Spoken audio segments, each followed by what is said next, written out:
let's go to you, Ashanti. I would love to learn, why did you write this chapter? Tell us a little bit about what this contains. Yeah, and I realized that in the intro, I was, instead of talking about why I chose to be a part of this project, I talked about some of the work, because I think deep down, not only the work that I get to do is deeply like me. It's hard to separate where the Ever Forward Club starts, Ashanti ends, and mixture in between. And so when I had the opportunity, I've been thinking about writing a book for lots of years. I have it in my journals, I have it in my morning pages, too many times to name, and I just kept getting stuck.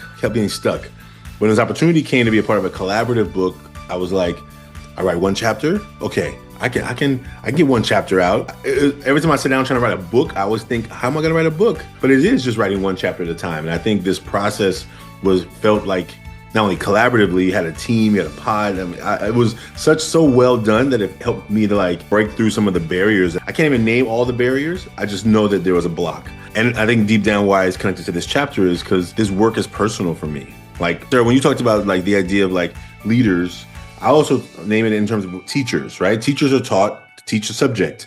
I was a teacher. I was a math teacher. I love math. I have many students come to my class didn't like math. Now, my story is not about teaching math, but it's connected because this work began as a math teacher who was failing. I love math, and I got smart kids failing my class. That's get personal. I felt like I was doing something wrong. And so long story shorter is I recognized that I needed to do something different than what the classroom teaching was done. My job assignment was to come in, teach math, grade papers, give grades. That's my job. They'll ask you, do you like kids when you interview for a teaching job? But I mean, anybody's going to say, yes, of course I love kids. But I've been in many classrooms of teachers who don't act like they love kids. So I think that I had to pass a test to make sure that I knew my math. That was clear. I didn't take a test about how much I care about kids, how much I care about kids' well-being, how much I care about how kids are feeling. Because it's actually, you don't even have the time to talk about that in the curriculum. There's no questions in the curriculum. How do you feel? It's Pythagorean theorem, quadratic formula, graphing a line. Like, that was the work. It's very That's cut and dry. Yeah. And I know I realized I hadn't said the chapter and the name and the number. So do you want to just share what your chapter name is as well? Yeah, it's a mouthful, right? The title is long. I'm in chapter 17, and the chapter is called "Following the Call: A Story of Priorities, Presence, and Heartfelt Choices." It's actually about a phone call that I'm having on a plane on my way back home when I needed to be working on this project, and but this phone call caused me to be like in the middle of this flight in a text conversation back and forth with a young man. And I think deep down the work, because it's so personal, it is part of the work. It's not a job. Like, it's like when a young man texts me, like I had a call this morning randomly from a young man who I met at a camp a couple of years ago. He was struggling. He was going through it. He was coming up his own barriers, and he called me today with an update about how life is going for him. Like, and that was remarkable, right? Those little moments along the journey have helped me to stay in the game. And it was not only following that phone call that happened in the story, it was following the call of my heart. Like when I got the call to become a teacher, I was an engineer. I was raised by a single mother in Oakland, California, growing up poor. I was good at math.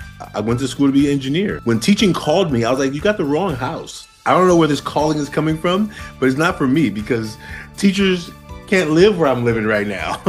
I'm living in this fancy city. Like, there's this condo. A teacher can't live here. You know what I'm saying? I can't.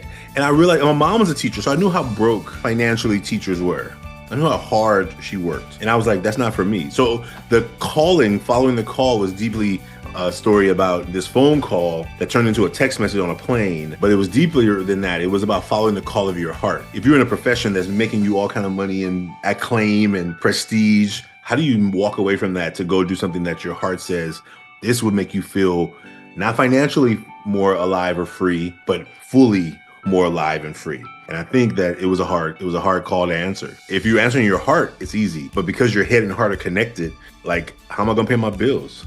Why would I choose to be poor? Why would I choose to be in a profession where I get blamed for the reason kids don't pass classes, when I love my job and I want them to learn? And I think that has been a big challenge on this journey of education, but looking back over this 20 years has been really beautiful. So that's how the chapter came about.